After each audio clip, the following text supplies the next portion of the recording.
Hello my dear students, कैसे हैं आप लोग। उम्मीद करता हूं कि आप लोग स्वस्थ होंगे, मस्त होंगे, अपनी पढ़ाई में व्यस्त होंगे। दोस्तों, मैं विनय विश्वकर्मा आपका स्वागत करता हूं आपके अपने चैनल विनय सर स्टडी में। दोस्तों, आज के वीडियो में हम क्लास 12 हिंदी का 3 महत्वपूर्ण निबंध को पढ़ेंगे, जो कि हमारे बोर्ड एग्जाम के लिए मोस्ट इंपॉर्टेंट है।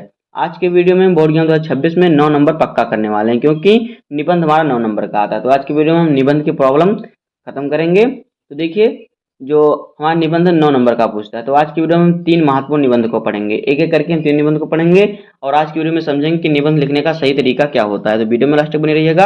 अगर आप वीडियो पढ़े हैं, वीडियो को लाइक कर दीजिए, चैनल पर सब्सक्राइब कर दीजिए, बेल आइकन को प्रेस कर दीजिए, क्योंकि बोर्ड एग्जाम के हर इंपॉर्टेंट टॉपिक का वीडियो आपको चैनल पर डेली मिलता रहेगा। तो देखिए, पहला निबंध हमारा क्या है, पर्यावरण संरक्षण का महत्व। तो दोस्तों, पहले इस निबंध को पढ़ेंगे। तो देखिए, किस प्रकार से आपको इस निबंध को लिखना होगा अपने बोर्ड एग्जाम में अगर पूछे तो। देखिए, इसी तीनों में से कोई एक निबंध आपको बोर्ड एग्जाम में लिखने के लिए आएगा, यानी तीनों आएंगे, तीनों में से किसी एक को लिखना होगा।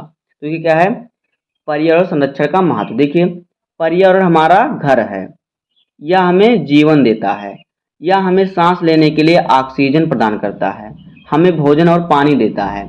लेकिन हमारी आधुनिक दैनिक जीवन शैली ने पर्यावरण को बहुत नुकसान पहुंचाया है। प्रदूषण, जलवायु परिवर्तन, वनों की कटाई जैसी समस्याएं बढ़ती जा रही हैं।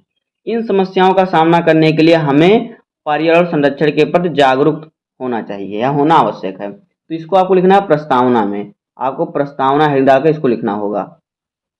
प्रस्तावना, प्रश्न हेडिंग में आप इतना लिखेंगे। उसके बाद पर्यावरण संरक्षण क्यों महत्वपूर्ण है। तो देखिए, अगला हेडिंग हमारा है स्वस्थ जीवन। तो देखिए, स्वच्छ हवा, साफ पानी, स्वस्थ भोजन हमारे अच्छे स्वास्थ्य के लिए आवश्यक है।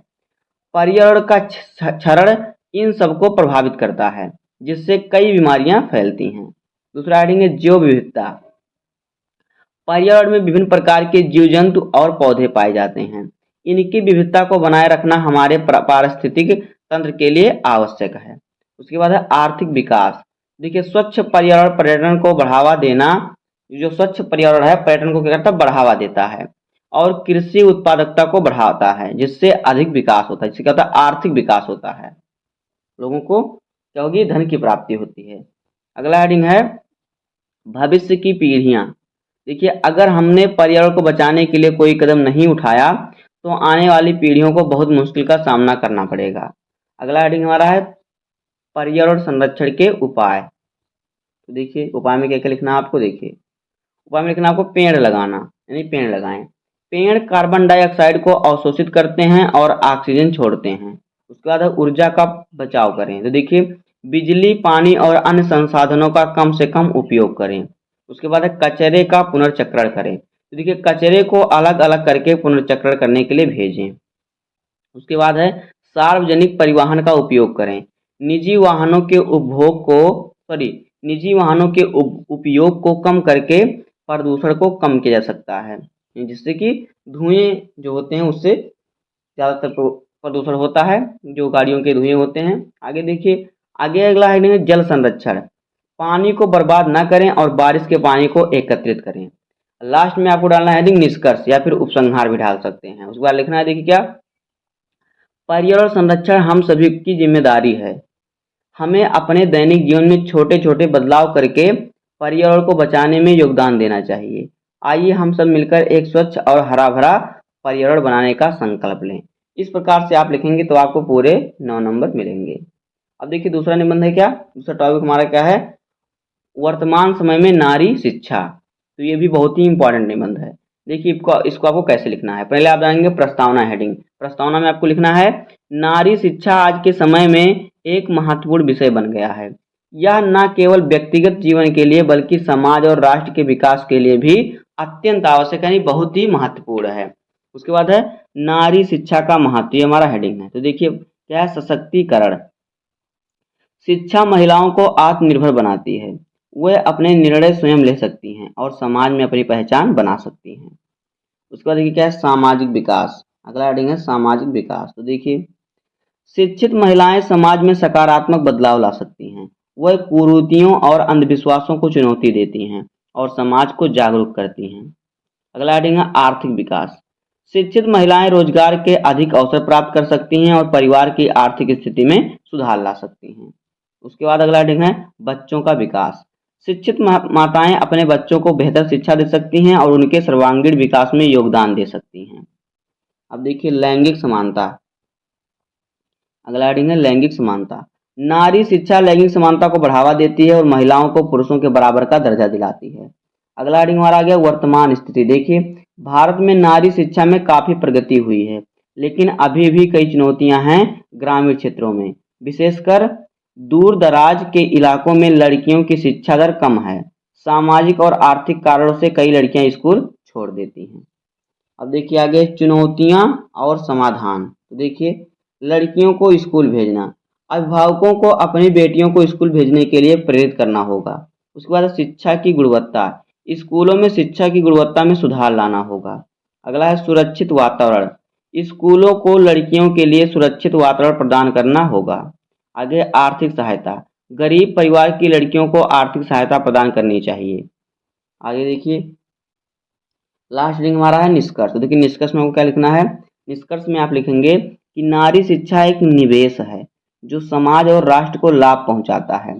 हम सभी को मिलकर प्रयास करना चाहिए कि हर लड़की को शिक्षा का अधिकार मिले और शिक्षित महिलाएं ही एक सशक्त और विकास समाज का निर्माण कर सकती हैं। इस प्रकार से आपको लिखेंगे तो यहाँ से भी आपको लिखेंगे 9 नंबर। उसके बाद देखिए अगला टॉपिक हमारा है विद्यार्थी जीवन में अनुशासन का महत्व। ये भी बहुत इंपॉर्टेंट निबंध है। तो देखिए इसको आपको कैसे लिखना है। प्रस्तावना में आप लिखेंगे कि अनुशासन जीवन का एक महत्वपूर्ण आधार है। यह हमें अपने लक्ष्यों को प्राप्त करने, समय का सदुपयोग करने और एक सफल जीवन जीने में मदद करता है।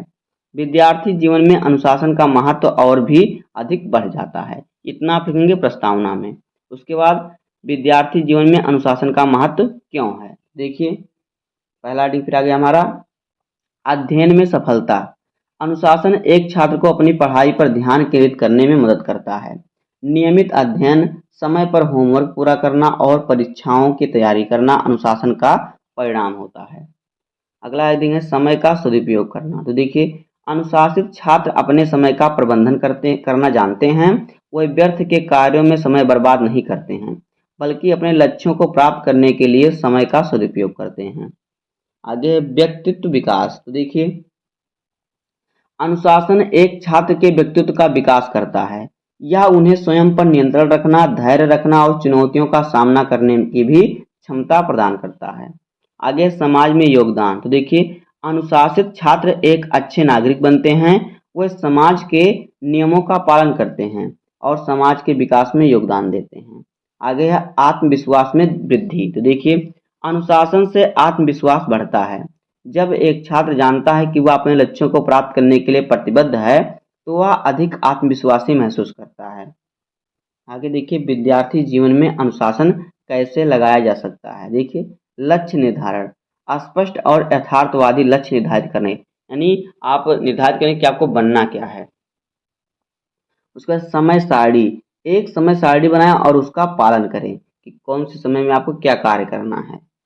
आगे है अध्ययन का नियमित समय, प्रतिदिन एक निश्चित समय अध्ययन के लिए निर्धारित करें, यानी हर दिन आप क्या करें कुछ समय निकालें पढ़ने के लिए, निश्चित करें कि उस समय पर आपको डेली पढ़ना है।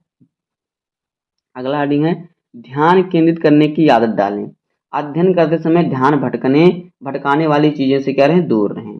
उसके बाद स्वस्थ जीवन शैली, नियमित रूप से व्यायाम करें, स्वस्थ भोजन लें और पर्याप्त नींद लें। उसके बाद सकारात्मक सोच रखें और खुद पर विश्वास करें। अब देखिए लास्ट रिंग आ गया निष्कर्ष यानी कि उपसंहार। तो देखिए दोनों में से आप या आप निष्कर्ष लिख सकते हैं या फिर आप उपसंहार डाल सकते हैं हेडिंग, दोनों का मतलब एक ही होता है। तो देखिए क्या लिखना है आपको निष्कर्ष में।